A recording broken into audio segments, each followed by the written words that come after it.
Hey everybody, how you doing? I just have to do my dishes, and I thought now would be a great opportunity to do another video. Looks like I'm doing 2 a day now, what with it being coronavirus time.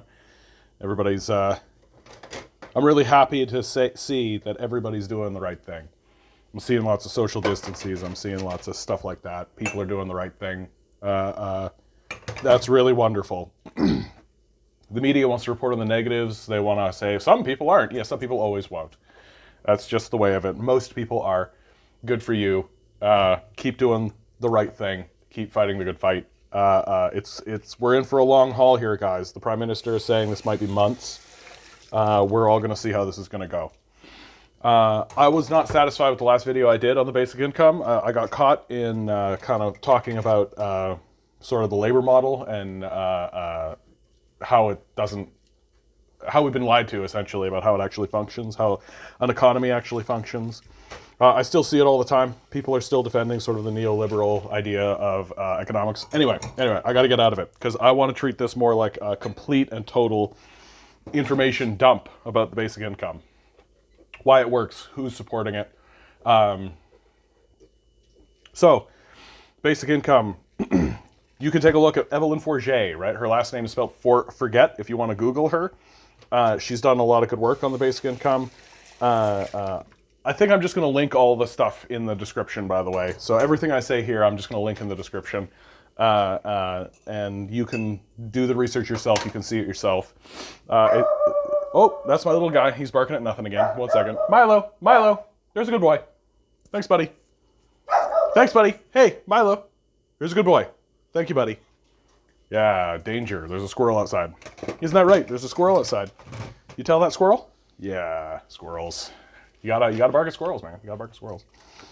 The most compelling thing, and I think that this is the thing that really confuses people, and they can't really handle it. And it's what I was talking about last video.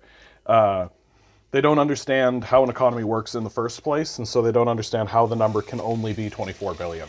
And that's the number, right? The number that we're aiming at, the number that proponents of the basic income are aiming at is 24 billion. It's not this ridiculous 300 billion stimulus. It's nothing like that. And if you don't believe me, you can believe the Parliamentary Budgetary Office, right? That's the that's Canada's budget.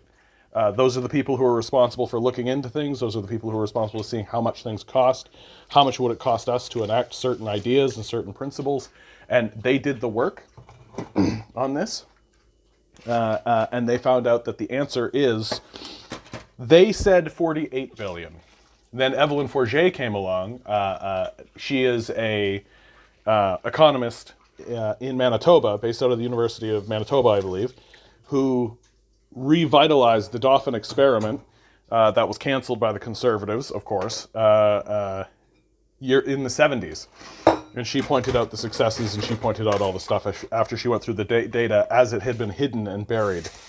And so she pointed out the Parliamentary Budgetary Office was not considering what folding in other basic income style programs would do in terms of the funding, right? So like if you take the child care benefit, which works, is the system that we have. It's a basic income for children.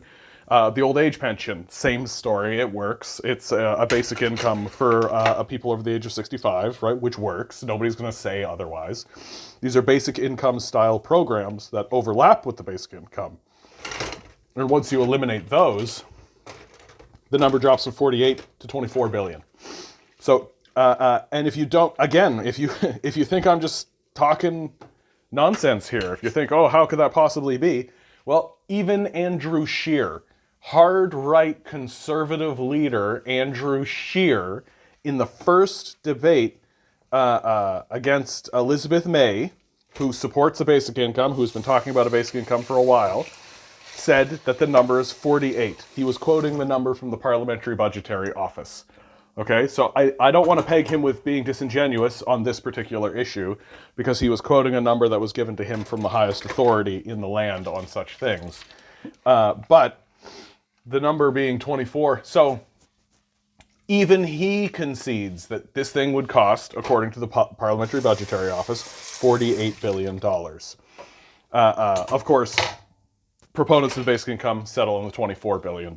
So this is concrete now. Now it's just about convincing the populace that facts are real, that we need to pay attention to facts, and we need to follow where the facts lead us. That's tough to do, as you can...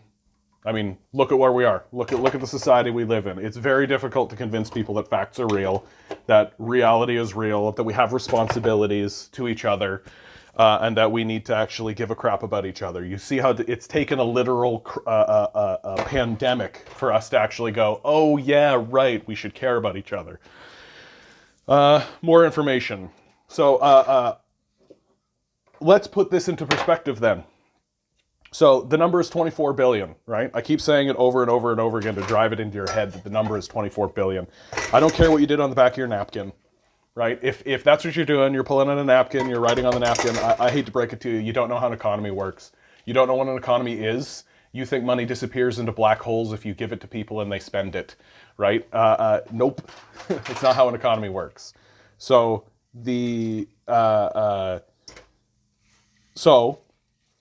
you need to start listening to the experts. You need to start listening to the Parliamentary Budgetary Office. You need to start listening to economists. You need to start listening to the experts in the field.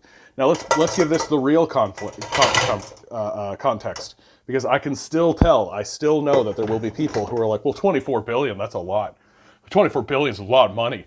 You know, that's a lot of money to spend on something like this. You know, 24 billion, yeah. Like, you can see those guys coming out of the woodwork. So studies have been done on how much poverty costs, right? We like to think that because we don't understand how economics works, we think money disappears into black holes when you spend it in grocery stores instead of it going to grocers and then spending it in butcher shops and then it rotating around and all this kind of stuff. So poverty costs the society, right? Like you have, unless you want people to just die in your streets, right? You have shelters, right? Unless you want people to starve, you have food banks, right? And unless you want disorder and chaos to happen, because that's what poverty breeds, you have policing. You have emergency medical services, right? You have these things because you pretend like you care, and you pretend like these people should be taken care of, even though you jam them in a system that is completely inefficient, doesn't actually get the job done, and mocks and belittles them for needing help in the first place. It's a shameful way that we've decided to run our society, but there it is. So we've done studies. How much does all that cost? How much does it cost to have food banks open? How much does it cost to have policing dealing with poverty? How much does it cost the medical system? How much does it do? And there's a study. It's come out of Ontario. So it's just studying Ontario. Now let's refresh before I reveal the number, right? 24 billion is the cost it would be to eliminate poverty, to eliminate the issue completely, right? If you have money that you can spend in a society, you are not in poverty, right? Poverty is not a moral failing, it is a resource failing, right? So the number here in Ontario, 33 billion. In Ontario alone. It costs the society, in Ontario alone, $33 billion. Now you can do your back of the napkin math if you'd like. Thanks, Milo. Thanks, Milo. The squirrel's back. Thanks, Milo. Thanks, buddy. Thanks, buddy. I know. A fine point. A fine point. Milo, thank you, buddy. A fine point Milo brings up, right? Milo brings up a fine point. If you do your back of the napkin math now, you can see that 33 billion is more than 24 billion. About 30 to 40% more, right? So you have this sort of real disconnect in the society who doesn't understand how economies function because they've been trained not to understand, right? They've been trained to believe that job creators invest capital, and that capital is what actually responsible, when the reality is it's labor. Labor does all of that. And that capitalists simply siphon money away from labor into their own coffers and offshore accounts. It's worth bringing up how much money has been siphoned away into these offshore coffers. because it really gives you the perspective, right? We're talking about $24 billion to eliminate poverty from the society, to give people the resources they need in order to get their food and shelter on a day-to-day basis, to eliminate the inefficient systems, to eliminate this sort of propped up half measure that does not actually resolve the crisis that is people's lives. Before the coronavirus, there were people who were in crisis already, right? Now suddenly we're all talking about the basic income because everybody's experiencing a crisis. Well, people have been experiencing this crisis all along. They call it their life. And we've basically been ignoring them, telling them to fill out endless amounts of paperwork, telling them to constantly be looked down upon, shunned, mocked, cajoled, belittled, because they need to feed their child today, right? It's an abhorrent position to take, and we could resolve it with $24 billion. Or we can continue maintaining the system that costs us $33 billion and doesn't work, right? So we can pay more for worse service if we want. That's called conservatism, by the way. You can continue paying more for less service. You can continue doing poorly. Or you can continue, or you can fix it. And my absolute favorite side effect of continuously paying more for worse service is that what we do, instead of the cycle ending with back where it starts, with this, at the government gives the populace the money spends it here, they spend it here, they spend it here, they spend it here, and then through taxation it loops back to the government who reissues it. That's the cycle. That's the way an economy actually works, in a circle. Instead of it being the government issues the currency and people spend it and it disappears into a vacuum somewhere, right? But what's happened is that we have inserted worthless middlemen into the system. So you have a system that goes, the government issues the currency to the worthless middlemen, who then do jam it into a hole through bonuses, through CEO compensation, through all of these things. We saw it in 2008 when we bailed out these banks and they gave themselves huge bonuses and then dumped that money into offshore accounts. Here in Canada, the number of the hoarded wealth that exists in the country is $650 billion. That's the Financial Post saying that. That's not like Huffington Post or some kind of thing. That's like the established arch right-wing conservative businesses are saying, yep, we're hoarding $650 billion. You can read articles in the New York Times, right? Questions being asked constantly. Why are the billionaires not investing their money? Why are they just allowing money to sort of sit and squander? Because they refuse to acknowledge that if the purpose of investing money is to make more money, why invest your money if you've already spent all your money? Milo buddy, Milo buddy, Milo buddy. Thank you, buddy. Yeah, he's losing his mind too about this, you guys. He's losing his mind about this too. Milo buddy, that's a good boy. Thank you, buddy. Milo buddy, thank you, buddy. Come here. Come here, buddy. Come here, buddy boy. Hey, can you sit for me? Can you sit? Stay. Thanks, buddy. Thanks, buddy. Sorry about that, guys. Got to deal with the people who are around you, the animals and the critters you got. I'd show them to you, but my hands are soaking wet. I don't want to grab my phone and show you my dog, even though he's super cute. He's the super cutest. He's the super cutest. So let's sum up. The basic income is cheaper than the system we have now.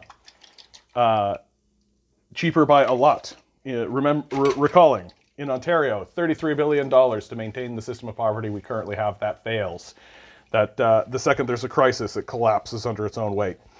Then $33 billion to maintain that system. I mean, at what point do I have to say, like, are we nuts? Like, are we crazy? Are we absolutely out of our mind? Right? We know that it is cheaper to have a basic income. We know, right? That's really obvious to anyone who's paying attention. We know that this works. Why do you think they're enacting a basic income in the middle of a crisis?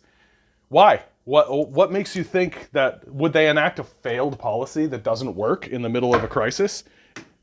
Unless it actually worked? Unless it had benefits? unless it resolved a lot of problems that neoliberal capitalism does not, and is not, and also on top of that is not interested in resolving. Right? It's not that it can't. It's that it literally will not. It's not interested in resolving these problems because, and I say it all the time on this channel, these people don't care if you die, right? The only thing that matters to them is their bottom line. And if you die, they'll just find somebody else to do the job. That's their position. They're very upfront about it. They don't care if you die. Your life is a commodity to them, right? That's the hard thing to remember, is that your life is a commodity to them. That they will tell you all about how we're in a partnership and all this kind of stuff, but the second you say, oh, hey, can I get a raise? No, sorry, the commodity is worth this much. And that's how much they're going to pay for it. So, what's important now? And I've already been writing the NDP because I think the NDP are the allies during this, because I don't trust the Liberals at all. Like, I think they're doing the right thing in this crisis, but they are also going to strip a lot of this away after the crisis ends. They are always, you can listen to them. You can listen to them talk. They are saying over and over again that we are enacting emergency protocol in order to deal with this crisis before we return to normal, right? Well, for millions of people, normal is a crisis, right? For millions and millions of people, normal is a crisis. And if we allow them to strip this policy and we allow them to play their game and say, like, this was done only for an emergency, right? We have to take it back, right, for Canada's economy. Meanwhile, a basic income grows the economy. That's the other argument that I think needs to be completely addressed. A basic income grows an economy, right? If you give money to worthless middlemen and they jam it into a hole, that does not grow the economy. It lets them buy back their own stocks, which actually shrinks the economy. If you want to create jobs, you need to have people who have resources to be able to buy goods. So if you pass a basic income, suddenly you have this entire group of people who have not been able to participate in the society, participating in the society, right? They want to have food, they want to have goods, they want to have this stuff, and it's only going to increase the amount of economic activity that there is. Increased economic activity, increased tax collection, right? With the system we already have, we don't even need to raise taxes, right? If more people have more wealth and if more money is going around, that's more money to be taxed, that's more money to be collected, and then more money to be redistributed, right? Because as people work, as people do labor, they create value. People are value. Labor is value, right? The activity that you do. And it doesn't even matter what activity you are doing, right? I said it in the last video, but dang, is it ever worth repeating, man. Like, there are people in your society who are making millions of dollars because they know how to put a ball in a hoop really well, right? Like, all bets are off, man. Like, all bets are off. I have no respect for this sort of sneering, looking down on certain types of economic activity, while there's literally people whose jobs are to put a ball in a hoop, and we're supposed to really take that seriously, right? Oh, there's millions of people who watch Ball and Hoop Man, right? Oh man, millions of people watching Ball and Hoop Man, and that's completely valid, normal economic activity. But if you are to say, I don't know, the line they'll always throw at you, people will just stay home and play video games. Video games is a multi-billion-dollar industry. There are people online right now, on YouTube right now, making their living playing video games, right? And for goodness sakes, there are people on YouTube whose job is opening boxes.